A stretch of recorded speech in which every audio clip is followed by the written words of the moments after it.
پنجاب کے متعدد شہروں میں وقفے وقفے سے بارش کا سلسلہ جاری ہے۔ راجنپور سمیت کوہ سلیمان کے پہاڑی علاقوں میں گزشتہ رات تیز بارش ہوئی، جس سے برساتی ندی نالوں میں طغیانی آ گئی۔ تونسا کے کچے کے علاقوں میں سیلابی صورتحال برقرار ہے۔ محکمہ موسمیات کے مطابق مانسون کا چوتھا سلسلہ پنجاب میں مزید بارش برسائے گا۔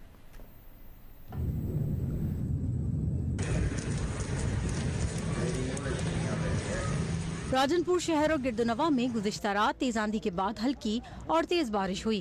کوہ سلیمان کے پہاڑی علاقوں میں بارش سے برساتی ندی نالوں میں طغیانی آ گئی۔ فلڈ کنٹرول روم کے مطابق برساتی نالہ کہا سلطان سے 29,340 کیوسک سیلابی پانی گزر رہا ہے۔ فلڈ فورکاسٹنگ ڈویژن کے مطابق دریائے سندھ میں کالا باغ چشمہ بیراج کے مقام پر درمیانی درجے، تربیلا، تونسا، گڈو اور سکھر بیراج پر نچلے درجے کا سیلاب ہے، جبکہ دریائے چناب میں ہیڈ برالا اور ہیڈ قادرآباد پر نچلے درجے کا سیلاب ہے۔ ممکنہ سیلاب کے پیش نظر دریا کنارے پر آباد افراد اور مویشی محفوظ مقامات پر منتقل ہو رہے ہیں، جبکہ مختلف دیہات کی کئی ایکڑ فصلیں کٹاؤ کے باعث دریا برد ہو گئیں۔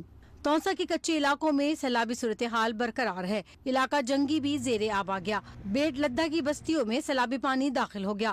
متاثرین نے شیلٹر اور خوراک فراہم کرنے کا مطالبہ کیا۔ انتظامیہ کے مطابق ریلیف کیمپس قائم کر دیے گئے ہیں۔